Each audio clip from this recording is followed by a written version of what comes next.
Hello everybody, it's Doug here. In April 2021, I recorded a brief short format video illustrating the pinging sound that occurs at the 0 fret on all Brian May Red Special guitars. The video has attracted 30,000 views in 3 years and gets regular comments from people who experience this issue on their guitars and who have various opinions on what causes it and how to alleviate it. So I decided it was worth recording a long format video to address the phenomenon, which obviously afflicts all guitars fitted with a 0 fret and a tremolo system, although Brian May Red Specials are perhaps the best known guitar with both of these features. In September 2020, I bought a used 2004 model year Burns Brian May Special, which I upgraded with a custom acrylic pickguard and improved hardware, including Edison Burns Trisonic pickups. Details of the work are on the projects section of my website, dsgb.net, and later in this video I will remove and replace the 0 fret with stainless steel fretwire. My YouTube videos cover a wide range of topics related to Brian May's musical equipment, and further information on all my projects is available on my website, dsgb.net. Please support my work by liking, commenting and subscribing here on YouTube, and follow me on social media platforms including Facebook, Instagram and Pinterest. The pinging sound occurs when a string is moved laterally out of the groove that has been worn into the 0 fret, and while this won't transfer to the amplified sound, it might affect the playability of the guitar to the extent that it annoys the player. So let's talk about what factors will exacerbate 0 fret wear. There will certainly be a sawing action due to tremolo use, but I haven't used the tremolo much on this guitar, so that can't be the main reason here. Brian frequently deploys string bending and finger vibrato techniques. This tends to occur more on the plain strings during soloing, so this will certainly be a contributory factor.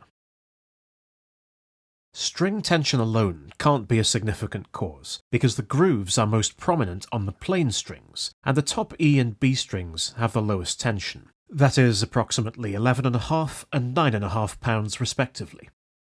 Standard nickel-silver fretwire is an alloy of copper, nickel and zinc. It is likely that the alloy composition of fretwire in budget commercial guitars is higher in copper percentage and lower in zinc, which will make it softer. Use of harder steel strings will exacerbate wear too. I have fitted these Rotosound British Steels stainless steel strings to all my electric guitars. They are more durable, cheaper, and have a brighter tone. So what can be done to alleviate the problem? Well, other than not using the tremolo at all, you can't really prevent it occurring. However, since stainless steel fretwire is harder than regular nickel-silver fretwire, fitting a stainless steel 0 fret will certainly delay the onset of the problem. If you're not a heavy tremolo user or only play the guitar occasionally, then this might appear to cure the problem. Stick around for part 2 of this video, where I'm going to remove and replace the 0 fret on my Burns Special. If you want to learn more about how to carry out fretwork for yourself, I recommend StewMac content, which is available in both traditional print format and instructional videos here on YouTube. Fitting bridge saddles with a roller element built in will reduce the overall friction in the tremolo system, but it won't directly reduce the sawing action caused by the tremolo. The string guide on a Brian May Red Special guitar is only designed to prevent gross lateral movement of the strings, so fitting a roller nut won't make any difference and might change the contact point of the strings. So why is this issue worse on a commercial Red Special? Well, I suspect that the sawing action of the tremolo system is more prominent on the commercial guitars, that's the Burns and BMG Specials, because these guitars have a horizontal fretboard, that is a neck pitch of 0 degrees relative to the guitar body, with a headstock angle to the fretboard of 7 degrees. The original Red Special has a neck pitch of 2 degrees with a headstock angle of 5 degrees, so the break angle across the 0 fret is 2 degrees larger on the commercial guitars compared to an authentic Red Special replica. In the second part of this video, I'll replace the 0 fret on my Burns Special with some Jescar stainless steel fretwire. FW57110 has a 2.8mm crown width and a 1.45mm crown height, which is a good match to the jumbo 3mm size fitted to this Burns Special. Removing existing fretwire is relatively straightforward if you prepare correctly and use the appropriate tools. I spent quite a lot of money buying StewMac hardware in 2014 in preparation for neck and fretwork on my 3/4 scale and full-size Brian May Special guitar builds. But I didn't buy any fret removal pliers because my focus was on installation. Regular-sized fret removal pliers, and these particular ones are fret wire cutters and therefore not suitable, won't access the 0 fret without fouling the string guide. So I found this small pair, which only cost £15 including shipping. As you can see, the smaller size makes access much easier. I bought a fret arbor press back in 2014, which came with this cork-lined neck support caul, which will be ideal for this job, but it does need a bit of extra support underneath. The side of the fretboard is lacquered, and on inspection, it looks like the fret wire tang is not blind and is protruding slightly on the base side. This is referred to as fret sprout. Therefore, I can reasonably expect to lift the lacquer, which will require remedial work. There is also a risk of the tang barbs chipping out the fretboard wood. An ebony species is particularly prone to granulation, even if thin metal chip prevention tools are used. So if this happens, I'll insert a strip of PTFE sheet in the slot, and I'll fill the chips in with a non-water-based ebony-tinted wood filler. I've covered the fretboard surface and edge with masking tape to protect it from being dented or scraped with the pliers. Firstly, I'll heat the crown with a soldering iron fitted with a chisel-shaped tip to soften the glue. Then I'll gradually lift the fret wire, working from one edge along the width of the fretboard using the pullers. Okay, let's give it a try and see what happens. Well, that didn't exactly go to plan. So initially I tried pulling the fret wire from the bass side, and it didn't yield, so I started again at the treble side nearest the camera. The glue there was obviously softer, and applying the same force wrenched the fret completely out, catching me by surprise. Anyway, let's remove the masking tape and assess the situation. So there's some evidence of chip out on the fretboard surface that isn't covered by the fret wire, so I'll need to consider how best to deal with that. However, I think given how forcibly I wrenched out the old fret, the outcome could have been much worse.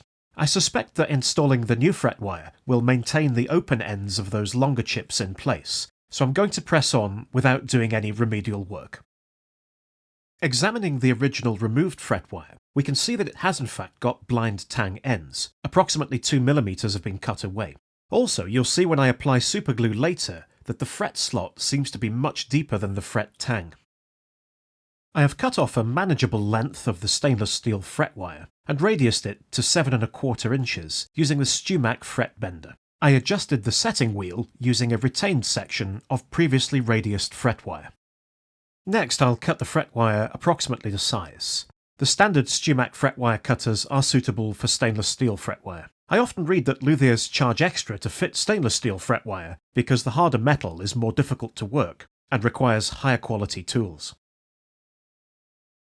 It makes sense to do as much of the preparation off the neck as possible to reduce the risk of damaging the fretboard, especially with this hard fret wire. So I've designed and CNC cut a small jig from oak, which is the same width and radius as the guitar neck, to facilitate off-neck preparation of the fret wire.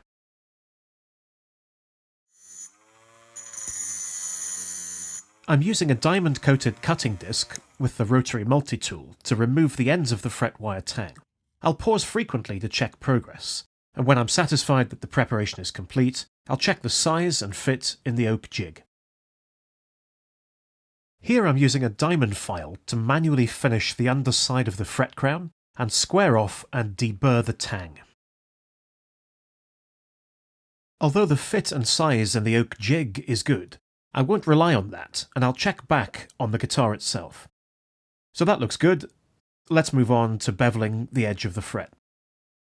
I'm not a fan of heavily beveled fret edges because they significantly reduce the available fretboard width, and they're actually not representative of Brian's original Red Special. This is the cheap and simple way to make the fretboard feel more comfortable, and isn't a problem if you're just strumming chords and not bending strings. The alternative is the time-consuming process of smoothing the cut edge of every single fret while retaining the crown tip close to the edge as possible. You certainly get what you pay for. Check out Andrew Guyton's fretwork on my Guyton RS Transporter. I won't show this on camera, but I've beveled the edges of the fret wire to approximately 45 degrees by eye using the surface of the diamond cutting disc and the rotary multi-tool. Again, I'm using the oak jig to check the angle and the uniformity of the bevel. After each pass, I'll offer up the new fret to the slot on the guitar to check whether the size and fit is acceptable. That looks satisfactory to me now, so let's move forward to installing the new fret.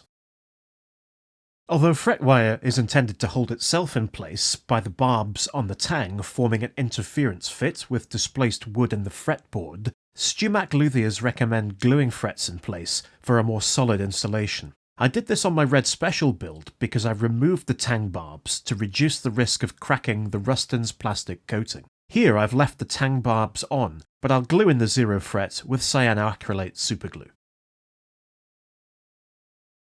Firstly, I'll carefully position the newly prepared section of fret wire in place, ready to be forced fully home into the slot.